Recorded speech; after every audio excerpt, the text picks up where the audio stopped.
Sabe, já parou para pensar que a chave mestra para uma das obras teológicas mais complexas e importantes da história poderia não ser um capítulo inteiro, nem um parágrafo, mas uma única frase, escondidinha lá no final? É exatamente isso que a gente vai explorar hoje, mergulhando de cabeça na doxologia final da carta de Paulo aos Romanos.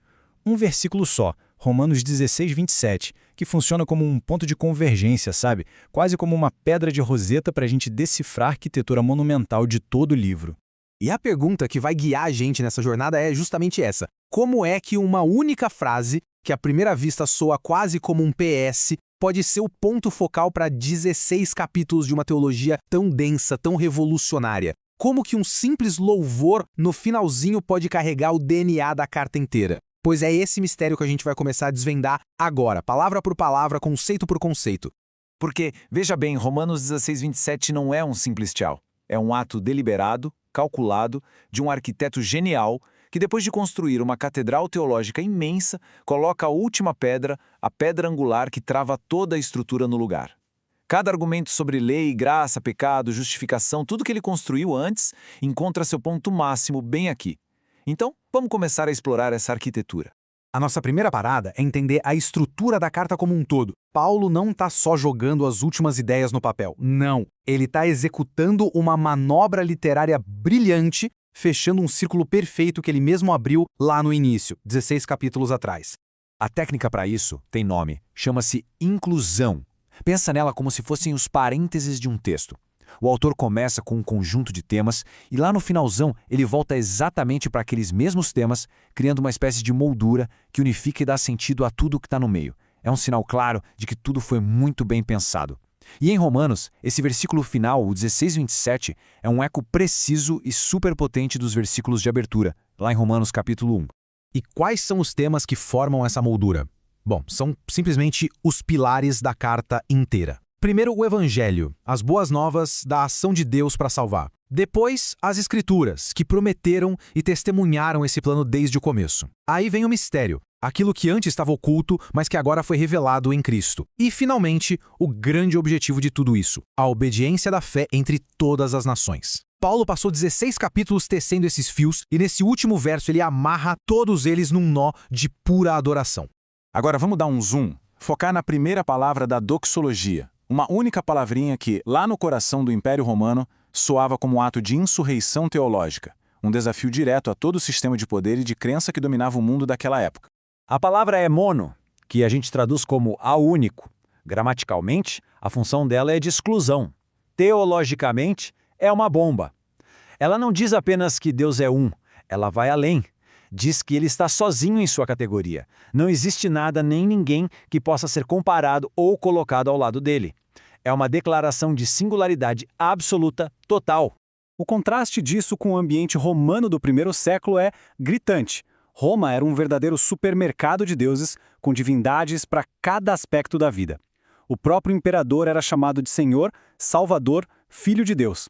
Nesse contexto, chegar e declarar que a glória pertence ao único Deus é uma afirmação profundamente política, subversiva. É negar a legitimidade de todo o panteão de deuses e, por consequência, a autoridade divina do próprio César.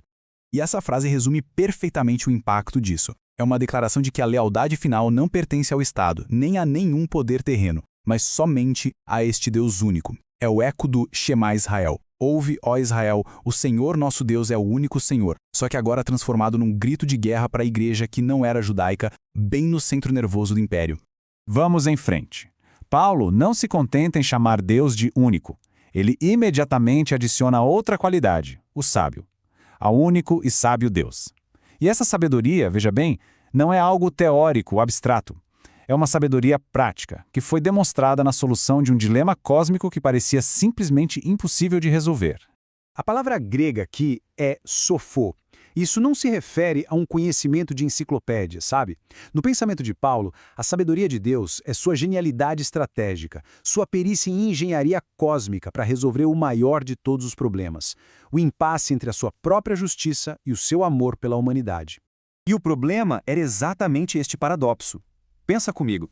Um Deus que a própria definição de justiça não pode simplesmente fingir que o mal e a rebelião não aconteceram. A justiça, para ser justa de verdade, exige uma consequência. Só que, por outro lado, um Deus que é a própria definição de amor deseja perdoar, restaurar, como satisfazer a justiça perfeita sem aniquilar o objeto do amor perfeito. Qualquer solução humana para isso falharia e ia acabar em tirania ou indiferença. E é aqui que entra a solução divina, a demonstração máxima da sabedoria de Deus, aquilo que o mundo olhou e chamou de loucura, a cruz. Nesse evento, Deus, na pessoa de Cristo, absorve nele mesmo a punição que a justiça exigia. A justiça é plenamente satisfeita, não na gente, mas no substituto, e isso libera o amor para perdoar e acolher livremente. Para Paulo, isso é a genialidade divina na sua exibição mais pura e chocante. Isso nos leva para a próxima fase do versículo. Se a glória deve ser dada a esse Deus único e sábio, qual é o caminho? Como é que essa glória chega até ele? E aqui Paulo é extremamente específico sobre o canal, a via de acesso. Não deixa nenhuma dúvida. A frase é dia Iesus Cristo, através de Jesus Cristo. E essa pequena preposição grega, dia, é crucial. Ela não significa só por causa de, mas sim através de, indicando um meio exclusivo, o único caminho. Ou seja, Jesus não é só o tema da mensagem, ele é a própria infraestrutura pela qual a adoração e a glória podem fluir da humanidade até a presença de Deus.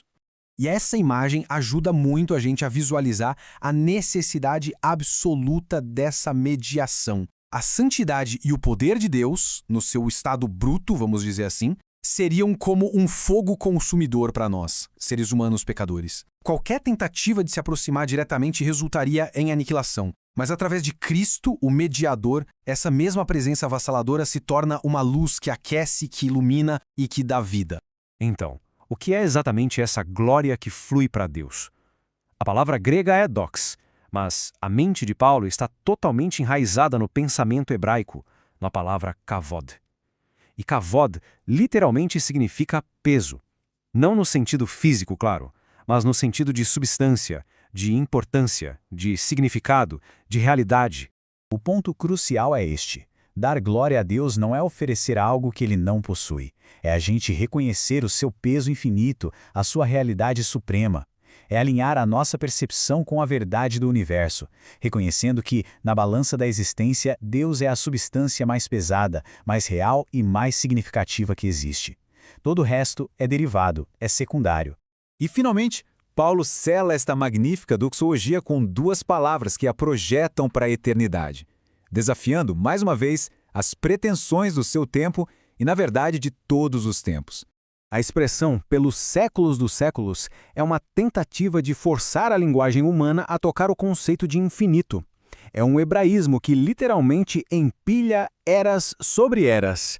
O que Paulo está afirmando é que a glória devida a Deus por sua sabedoria demonstrada na cruz não é um evento passageiro, nem uma aclamação de um momento, mas um tributo que vai ressoar por toda a eternidade. E aqui, de novo, confronto com o império. Roma se autodenominava Roma Eterna, a cidade eterna, o império que duraria para sempre. Paulo, com essa frase, efetivamente responde: eterna é a glória do Deus revelado em Cristo. Roma, com toda a sua pompa e poder, assim como todos os impérios do mundo, são apenas um sopro na história, um momento fugaz na vasta paisagem da eternidade de Deus. É uma declaração de poder impressionante. E tudo termina com Amém, que não é só uma palavrinha para encerrar uma oração como a gente costuma usar. Ela vem da raiz hebraica Amã, que transmite a ideia de firmeza, de estabilidade, de algo que é verdade e é confiável. Ao dizer amém, Paulo está carimbando todos os 16 capítulos com um selo de confiança inabalável. Ele está declarando: isto é sólido, isto é confiável, é nisto que se pode construir uma vida. E assim, toda essa análise nos deixa com uma pergunta final, uma pergunta que ecoa na nossa própria vida. O nosso amém é apenas uma formalidade, uma palavra dita no final de uma oração por costume? Ou ele é a declaração de que toda a nossa existência concorda, se submete, encontra alegria na verdade e na soberania desse Deus único e sábio que foi revelado através de Jesus Cristo? Fica aí a reflexão.